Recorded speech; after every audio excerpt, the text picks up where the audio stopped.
Good evening everyone. मैं आशीष जून, faculty of GS. हमने polity का सेक्शन स्टार्ट किया था और पॉलिटी में हमने अपना फर्स्ट टॉपिक प्रिएम्बल वो कंप्लीट कर लिया था। आज से हम स्टार्ट करेंगे पार्ट्स ऑफ इंडियन कॉन्स्टिट्यूशन, भारतीय संविधान के भाग। उनको एक एक को करके हम पढ़ना स्टार्ट करेंगे। तो मैंने आपको पहले क्लासेस में बता दिया था कि हम क्या क्या पढ़ने वाले हैं। तो पहले हम प्रस्तावना प्रिएम्बल पढ़ने वाले थे, जो हमने कंप्लीट कर लिया है, पढ़ लिया है। उसके बाद हम पढ़ेंगे पार्ट्स। कितने भाग हैं संविधान में? आज 25 भाग हैं हमारे संविधान में। जब संविधान बना था तब कितने भाग थे? 22। और आज कितने हैं? 25। हमें ये पार्ट्स एक एक करके अब स्टडी करने हैं। 25 के 25 पार्ट हम पढ़ेंगे। इसके बाद हम पढ़ेंगे शेड्यूल। हमारे संविधान में 12 शेड्यूल हैं। जब ओरिजिनल कॉन्स्टिट्यूशन बना तब 8 शेड्यूल थे, आज 12 शेड्यूल हैं। तो आइए स्टार्ट करते हैं अपना फर्स्ट पार्ट 1। ठीक है, स्टार्ट करने से पहले एक जरूरी इंफॉर्मेशन है। अगर आपको नोट्स चाहिए, हमारे साथ जुड़ना है, तो डिस्क्रिप्शन में टेलीग्राम का लिंक दिया गया है। आप डिस्क्रिप्शन से उस लिंक पर क्लिक करके हमारे टेलीग्राम चैनल से जुड़ सकते हैं। ठीक है, स्टार्ट करते हैं पार्ट फर्स्ट, भाग 1। अब पहले ये समझेंगे कि क्वेश्चन आता कैसे है। हमारे संविधान में 25 भाग हैं, तो हर एक भाग को कोई ना कोई नाम दिया गया है। ठीक है, तो एक तो डायरेक्ट आपसे सीधा क्वेश्चन पूछेगा कि भाग 1 में क्या है, भाग 2 में क्या है, भाग 10 में क्या है, ऐसे करके डायरेक्ट क्वेश्चन आएंगे आपसे। ठीक है, दूसरा, उस भाग के अंदर आर्टिकल्स होते हैं। ठीक है, आर्टिकल से डायरेक्ट क्वेश्चन आते हैं, पूछ लेता कि आर्टिकल 2 में क्या है, आर्टिकल 4 में क्या है। अंडरस्टूड? क्वेश्चन समझ में आए कैसे पूछे जाते हैं एग्जाम में? तो स्टार्ट करते हैं अपना भाग 1 पार्ट 1। तो भाग 1 किससे संबंधित है? यूनियन एंड इट्स टेरिटरी, संघ और उसका राज्य क्षेत्र। भाग 1 में क्या है? यूनियन एंड इट्स टेरिटरी, संघ और उसका राज्य क्षेत्र। इसमें आर्टिकल्स कहां से कहां है? आर्टिकल नंबर 1 से लेकर आर्टिकल नंबर 4 तक, अनुच्छेद 1 से लेकर अनुच्छेद 4 तक। अब हमें क्या स्टडी करना है? ये 4 आर्टिकल नंबर 1, 2, 3, 4। आर्टिकल नंबर 4 आपके काम का नहीं है, एग्जाम में नहीं पूछा जाएगा। ठीक है, लेकिन आर्टिकल नंबर 4 भी हम पढ़ेंगे। आपके रेलेवेंट है पहले 3 आर्टिकल, चौथा आर्टिकल आपके काम का नहीं है। ठीक है, तो बात करते हैं आर्टिकल 1, आर्टिकल फर्स्ट। आर्टिकल 1 क्या कहता है? India that is Bharat shall be A union of states. India जो कि भारत है, राज्यों का एक संघ होगा। ठीक है, आर्टिकल 1। यहां से हमें क्या समझ में आया? पहली चीज तो ये थी कि जो इंडिया, जो भारत है, अपना देश है, उसके कितने नाम हैं? 2। और कौन कौन से नाम हैं? एक तो इंडिया और एक भारत। संविधान ने सिर्फ 2 नाम बताए अपने देश के, कौन कौन सा? इंडिया और भारत। दूसरा हमें क्या समझ में आया? ये क्या होगा? यूनियन ऑफ स्टेट्स, राज्यों का संघ। अब इसको समझेंगे कि यूनियन क्या होता है, राज्यों का संघ क्या होता है। ठीक है, एक टर्म होती है फेडरेशन, परिसंघ, एक होता है यूनियन, संघ। ठीक है, क्या होता है? इन दोनों के मीनिंग समझेंगे। संघ क्या होता है, परिसंघ क्या होता है, यूनियन क्या होता है, फेडरेशन क्या होता है। अमेरिका जो है वो एक फेडरेशन है। अमेरिका क्या है? USA federation. इंडिया क्या है? यूनियन। ठीक है, डिफरेंस क्या है इन चीजों में, यूनियन और फेडरेशन में, संघ और परिसंघ में? तो एक एग्जांपल लेते हैं। जैसे ये कोई देश है, ये इतना बड़ा कोई देश है। ठीक है, मान लेते हैं इंडिया है, ये कोई भी एक देश है। ठीक है, एक ये छोटे छोटे देश हैं। ठीक है, अब क्या हुआ? ये जो छोटे छोटे देश थे, इन्होंने आपस में एक एग्रीमेंट किया, एक समझौता किया, और सबने अपना एक यूनियन बना लिया। ठीक है, मतलब एक, इसको कहेंगे हम फेडरेशन, एक संघ बना लिया। और ये एक छोटे छोटे देश थे, इन्होंने मिलकर समझौता करके एक बड़ा यूनियन बना लिया, उसको कहेंगे हम फेडरेशन, परिसंघ।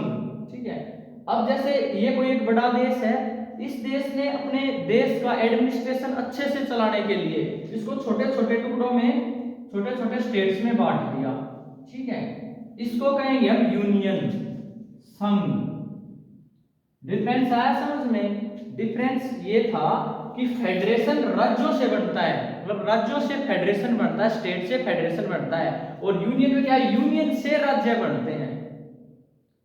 भाई एक में तो क्या हो रहा है, राज्य मिलकर फेडरेशन बना रहे हैं, और दूसरे में यूनियन में क्या हो रहा है कि एक बड़े देश से छोटे छोटे राज्य बन रहे हैं। फर्क आया ना समझ में। और डिफरेंस क्या हो सकता है कि ये इन छोटे छोटे जो फेडरेशन में जो छोटे छोटे देश थे, इन देशों ने समझौता करके फेडरेशन बनाया था। कोई भी देश इस फेडरेशन से बाहर निकल सकता है। आया समझ में। और यहाँ क्या था कि यूनियन में क्या था, एक बड़ा देश था, उसने छोटे छोटे भागों में अपने देश को विभाजित करके स्टेट बनाए थे। किसी भी स्टेट को इस यूनियन से बाहर निकलने की अनुमति नहीं है। आया ना फर्क समझ में। जो फेडरेशन होता है वो डिस्ट्रक्टेबल होता है, इसका विनाश हो सकता है फेडरेशन का, टूट सकता है फेडरेशन। यूनियन इनडिस्ट्रक्टेबल होता है, मतलब इसका विनाश नहीं हो सकता, राज्य इससे अलग नहीं हो सकते। ये दोनों में डिफरेंस है। तो इंडिया क्या है, यूनियन, मतलब जो भारत के जो राज्य हैं वो भारत से अलग नहीं हो सकते। और जो अमेरिका जो फेडरेशन है उसके जो छोटे छोटे राज्य हैं वो अमेरिका से बाहर निकल सकते हैं, यूएसए से। आया समझ में दोनों में फर्क। यूनियन में देश से राज्य निकले हैं, फेडरेशन में राज्यों से फेडरेशन बना है। फेडरेशन में राज्य अलग हो सकते हैं, यूनियन में राज्य यूनियन से अलग नहीं हो सकते। क्लियर है। तो आर्टिकल 1 ने हमें बताया इंडिया दैट इज भारत, मतलब भारत के दो नाम होंगे, इंडिया और भारत। और भारत कैसा होगा, इंडिया कैसा होगा, यूनियन ऑफ स्टेट्स, राज्यों का एक संघ होगा। और राज्यों का संघ का मतलब आप समझ गए होंगे कि यूनियन मतलब देश से राज्य निकले हैं, राज्यों को देश से अलग होने की अनुमति नहीं है। आया समझ में। अब आर्टिकल 1 और भी दो बातें कहता है, वो कौन कौन सी कहता है कि इसके बाद कहता है कि भारत में जो क्षेत्र है, इंडिया का जो क्षेत्र है वो कौन सा क्षेत्र होगा, भारत में कौन कौन सा एरिया आएगा। वो जो भारत में एरिया आएगा उसको शेड्यूल 1 में दिया गया होगा। आया समझ में। आर्टिकल 1 ये कहता है कि जो इंडियन टेरिटरी है, जो भारत का राज्य क्षेत्र है, उसमें कौन कौन से राज्य होंगे, कौन कौन सा क्षेत्र होगा। वो कहां से पता चलेगा, वो हमें पता चलेगा कि पार्ट्स के बाद शेड्यूल है। हमारे कॉन्स्टिट्यूशन में 12 शेड्यूल हैं, तो जो शेड्यूल नंबर 1 है, अनुसूची 1 है, उसमें क्या होगा, यूनियन एंड इट्स टेरिटरी। ठीक है, संघ और उसका राज्य क्षेत्र, मतलब ये किस चीज की लिस्ट है, ये उस चीज की लिस्ट है कि भारत में कौन कौन से राज्य हैं, कौन कौन से यूटी हैं, कौन कौन सा एरिया भारत में पड़ता है। ठीक है, आया समझ में। ठीक है, इसके बाद एक बात और करता है आर्टिकल 1। आर्टिकल 1 ये कहता है जो टेरिटरी ऑफ इंडिया है, क्या है, टेरिटरी ऑफ इंडिया, भारत का राज्य क्षेत्र जो है उसमें 3 प्रकार के क्षेत्र होंगे। कितने क्षेत्र होंगे, 3 प्रकार के एरिया होंगे। कौन कौन से 3 प्रकार के, एक तो स्टेट होंगे, राज्य होंगे, और एक यूटी होंगे, केंद्र शासित प्रदेश होंगे, और क्या होगा कि ऐसे क्षेत्र जिनको भविष्य में किसी दूसरे देश से लिया जा सकता है। आया समझ में। आर्टिकल 1 ने हमें 3 बातें सिखाई, भारत का नाम, भारत और इंडिया, राज्यों का एक संघ होगा, संघ का मतलब मैंने आपको समझाया। दूसरी चीज आर्टिकल 1 ने ये बताई कि भाई जो भारत का जो राज्य क्षेत्र होगा वो कहाँ दिया होगा, शेड्यूल 1 में। इसके बाद तीसरी बात आर्टिकल 1 ने बताई कि टेरिटरी ऑफ इंडिया, भारत का राज्य क्षेत्र में किस टाइप के क्षेत्र होंगे, तो 3 टाइप के क्षेत्र होंगे, तो स्टेट होंगे, राज्य होंगे, एक यूटी यूनियन टेरिटरी केंद्र शासित प्रदेश होंगे, और तीसरा ऐसे क्षेत्र होंगे जो हम विदेशों से लेंगे। ठीक है, तो जो हमने विदेशों से लिए भी हैं आजादी के बाद, कौन कौन से लिए हैं, दादरा नगर हवेली, गोवा, दीव एंड दमन, पुदुचेरी। ठीक है, इस तरीके के क्षेत्र होंगे। आया समझ में। वो बात अलग है, बाद में किसी को राज्य बना दिया, किसी को यूटी बना दिया। ठीक है, तो 3 टाइप के होंगे क्षेत्र। अब बात करते हैं यूनियन ऑफ स्टेट और टेरिटरी ऑफ इंडिया, ये दो अलग अलग चीज हैं। यूनियन ऑफ स्टेट्स और टेरिटरी ऑफ इंडिया ये दो अलग अलग चीजें हैं, मतलब राज्यों का संघ और भारत का राज्य क्षेत्र दो अलग अलग चीजें हैं। देखो कैसे, राज्यों का संघ यूनियन ऑफ स्टेट्स में सिर्फ और सिर्फ राज्य आते हैं, स्टेट आते हैं।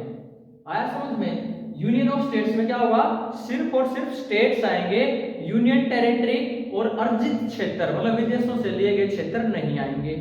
और टेरिटरी ऑफ इंडिया, भारत का राज्य क्षेत्र कौन सा होगा, उसमें स्टेट भी होंगे, उसमें यूटी भी होंगे, और उसमें अर्जित क्षेत्र एक्वायर्ड टेरिटरी मतलब मतलब दूसरे देशों से ग्रहण किए गए क्षेत्र भी होंगे। तो क्या आपको आर्टिकल 1 क्लियर है?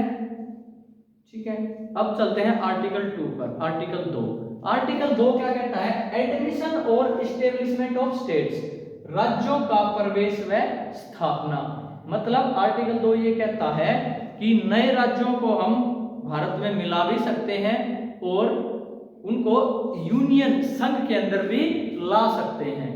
आया कुछ समझ में कि नए राज्यों को भारत में मिला सकते हैं और जो नया क्षेत्र जो भारत में मिलाया उसको हम यूनियन ऑफ स्टेट्स, राज्यों के संघ में भी शामिल कर सकते हैं।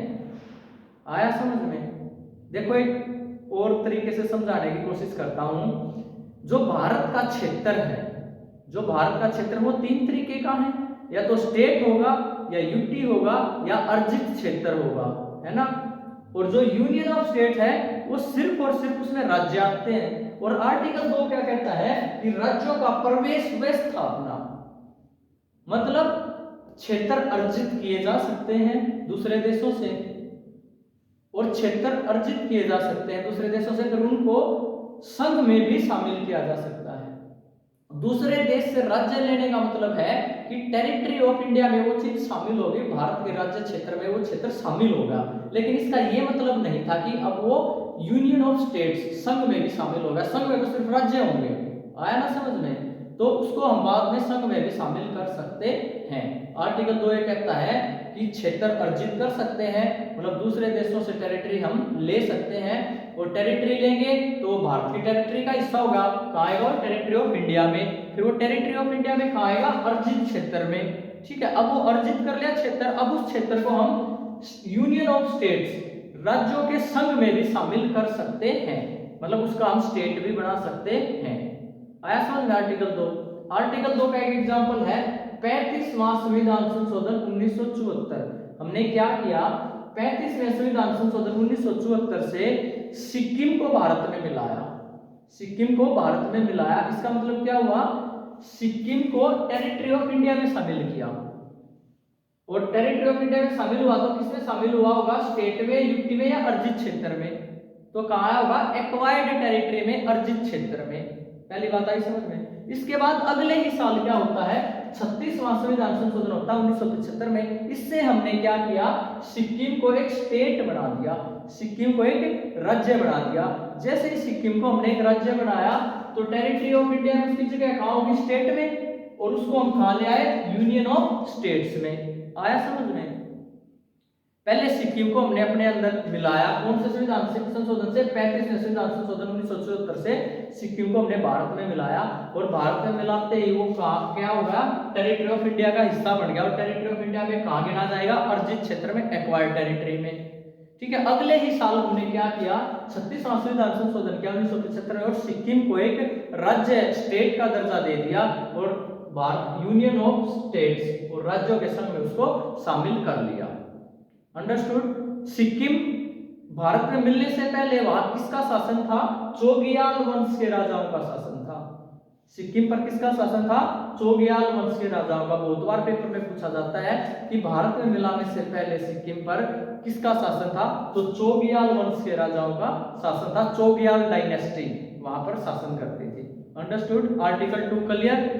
आर्टिकल 3, आर्टिकल 3 क्या कहता है? आर्टिकल 3 ये कहता है अगर किसी राज्य का क्षेत्र कम करना हो, या किसी राज्य का क्षेत्रफल बढ़ाना हो, किसी राज्य की बाउंड्री में चेंज करना हो, किसी राज्य का नाम बदलना हो, ठीक है, अगर ये काम करने हैं चार, कौन कौन से?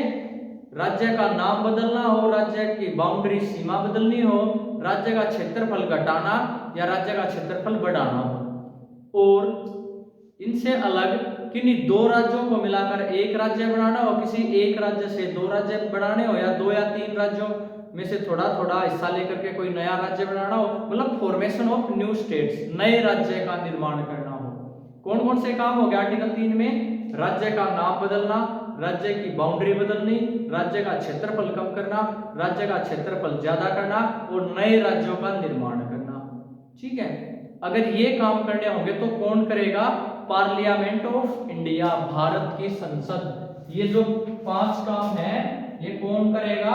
भारत की संसद, भारत की संसद, पार्लियामेंट ऑफ इंडिया। ठीक है, आया समझ में? अब देखो आर्टिकल 2 में क्या था? राज्यों का प्रवेश व स्थापना, और आर्टिकल 3 में क्या है? नए राज्यों का निर्माण। ये दोनों अलग अलग चीजें हैं। देखो कैसे अलग अलग है। इसमें तो क्या था, हमने किसी विदेशी देश से, किसी दूसरे देश से क्षेत्र अर्जित किया था और उसको यूनियन में शामिल किया था। और यहाँ क्या है, यहाँ ऑलरेडी कोई राज्य है, उसको तोड़ मरोड़ कर कोई नया कोई राज्य बनाना है। जैसे पंजाब था, पंजाब यूनियन ऑफ स्टेट्स का हिस्सा पहले से ही था और पंजाब से हरियाणा को अलग कर दिया। तो कैसे किया होगा? नए राज्यों के निर्माण के तहत आर्टिकल 3 के तहत किया होगा। और आर्टिकल 2 में क्या था कि भारत का हिस्सा था ही नहीं, पहले तो उसको अर्जित किया, उसके बाद उसको यूनियन ऑफ स्टेट्स में लेकर के आए। ये तो था आर्टिकल 2। लेकिन आर्टिकल 3 ये कहता है जो ऑलरेडी है उसी में तोड़ मरोड़ करनी, उसी में कुछ बदलाव करना, वो किसमें आता है? आर्टिकल 3 में। आया समझ में आर्टिकल 3 क्या कहता है? अब देखो अब क्या होता है कि अब आर्टिकल 3 के पहले आर्टिकल 4 पढ़ा देता हूं, उसके बाद आर्टिकल 3 के मुद्दे पढ़ाऊंगा। ठीक है, आर्टिकल 4 ये कहता है कि अगर भारत की संसद आर्टिकल 2 और आर्टिकल 3 के तहत कोई काम करेगी तो उसको आर्टिकल 368 के तहत, आर्टिकल 368 क्या कहता है? संविधान संशोधन। आर्टिकल 368 कहता है संविधान में संशोधन कैसे होगा। ठीक है, और आर्टिकल 4 क्या कहता है? आर्टिकल 4 ये कहता है अगर भारत की संसद, पार्लियामेंट ऑफ इंडिया, आर्टिकल 2 और आर्टिकल 3 के तहत कोई भी काम करती है तो उसको आर्टिकल 368 के तहत नहीं समझा जाएगा। आया समझ में? क्योंकि आर्टिकल 2 और आर्टिकल 3 के तहत कोई काम होगा तो संविधान में संशोधन होगा, और संविधान में संशोधन होगा तो कैसे होता है? आर्टिकल 368 के तहत होता है। लेकिन आर्टिकल 4 ये छूट देता है कि आर्टिकल 2 और आर्टिकल 3 के तहत अगर कोई काम करोगे तो उसको आर्टिकल 368 के तहत संविधान संशोधन नहीं समझा जाएगा। इसको आप आर्टिकल 2 और आर्टिकल 3 के तहत अगर आप कोई काम करते हो तो उस काम को आप सिंपल मेजॉरिटी से, साधारण बहुमत से कर सकते हो। ठीक है ना? आया ना समझ में? और संविधान संशोधन में आपको पढ़ा चुका, कॉन्स्टिट्यूशनल अमेंडमेंट वो क्या कहता है? स्पेशल मेजॉरिटी से पास होता है, और आर्टिकल 368 कहता है ये बात। लेकिन आर्टिकल 2 और 3 के तहत अगर आप काम करोगे तो उसको आर्टिकल 368 के तहत संविधान संशोधन नहीं समझा जाएगा। आर्टिकल 4 इस बात की छूट देता है आपको। आर्टिकल 4 ये कहता है कि आर्टिकल 2 और 3 के तहत अगर आप कोई काम करोगे तो आप सिंपल मेजॉरिटी से पास करके उस काम को कर दो, आर्टिकल 368 के तहत वो चीज नहीं गिनी जाएगी। आया समझ में? ये थे 4 आर्टिकल्स। अब आर्टिकल 3 में एक बात थी कि किसी राज्य का क्षेत्रफल घटाना हो, किसी राज्य का क्षेत्रफल घटाना हो। तो अब क्वेश्चन मार्क यहाँ ये लगा कि क्या किसी राज्य का क्षेत्र किसी विदेशी देश को दिया जा सकता है? भाई इसमें लिखा हुआ है कि राज्य का, किसी भी राज्य का क्षेत्रफल कम करना। तो क्या हम ऐसा कर सकते हैं कि किसी राज्य का क्षेत्रफल काट करके किसी दूसरे देश को दे दे? जैसे वेस्ट बंगाल है, पश्चिम बंगाल है, तो पश्चिम बंगाल के साथ में क्या लगता है? बांग्लादेश। ठीक है, और वहां एक बेरुबाड़ी नाम की जगह थी, उसका क्षेत्र बांग्लादेश को दे दिया गया, उस पर काफी विवाद हुआ। संसद ने क्या कहा कि आर्टिकल 3 कहता है कि जो राज्य है उसका क्षेत्रफल कम किया जा सकता है और संसद करेगी, तो हम इसके तहत कर रहे हैं। लेकिन सुप्रीम कोर्ट में केस गया तो उस केस को क्या कहा गया? बेरुबाड़ी केस 1960 में। ठीक है, इसमें क्या डिसीजन आया? इसमें ये डिसीजन आया कि भी किसी राज्य का क्षेत्रफल कम करना, इसका मतलब ये बिल्कुल भी नहीं है आप किसी राज्य का क्षेत्र किसी विदेशी देश को दे दोगे। आया समझ में? इसका मतलब ये है कि आप, हो सकता है पश्चिम बंगाल है, पश्चिम बंगाल से काट करके एक दूसरा राज्य बना दो तो पश्चिम बंगाल का क्षेत्रफल कम हो गया, तो ऐसे कर सकते हो। इसका मतलब ये नहीं है कि कोई क्षेत्रफल काट के तुम बांग्लादेश को दे दोगे। आया समझ में? तो आर्टिकल 3 पर एक क्वेश्चन मार्क लगा कि क्या किसी राज्य का क्षेत्रफल कम करने के तहत ये बात भी शामिल है कि राज्य का क्षेत्रफल काट करके किसी विदेशी देश को दे दिया जाए? तो ऐसा आर्टिकल 3 में बिल्कुल भी शामिल नहीं है। इससे आगे समझो, क्या ऐसा हो सकता है हम किसी राज्य का क्षेत्रफल किसी दूसरे देश को दे सकते हैं? तो ऐसा बिल्कुल हो सकता है। लेकिन वो कैसे होगा? आर्टिकल 368 अनुच्छेद 368 के तहत होगा, आर्टिकल 3 के तहत नहीं होगा। आया समझ में? सीधी सी क्लियर कट बात ये है कि आर्टिकल 3 के तहत हम राज्यों का क्षेत्रफल कम तो कर सकते हैं, लेकिन किसी राज्य का क्षेत्र विदेशी राज्य को नहीं दे सकते। अगर विदेशी राज्य को क्षेत्रफल देना है, कोई एरिया देना है, तो हम आर्टिकल 368 के तहत देंगे। ठीक है, और इसका एग्जाम्पल क्या है? इसका एग्जाम्पल है 100वां संविधान संशोधन। क्या है? 100th कॉन्स्टिट्यूशनल अमेंडमेंट, 100वां कॉन्स्टिट्यूशनल अमेंडमेंट, 100वां संविधान संशोधन। इसमें क्या हुआ था? भारत, इंडिया और बांग्लादेश, भारत और बांग्लादेश के बीच इनक्लेव एक्सचेंज हुए थे। मतलब क्या हुआ था कि कुछ क्षेत्र भारत ने बांग्लादेश को दिया था और कुछ क्षेत्र बांग्लादेश ने भारत को दिया था। तो ये कैसे दिया गया होगा? आर्टिकल 368 के तहत, ना कि आर्टिकल 3 के तहत। आया समझ में? तो ये था हमारा पार्ट 1 भाग 1। आगे भाग 2 हम कल करेंगे। आज के लिए इतना ही। Thank you.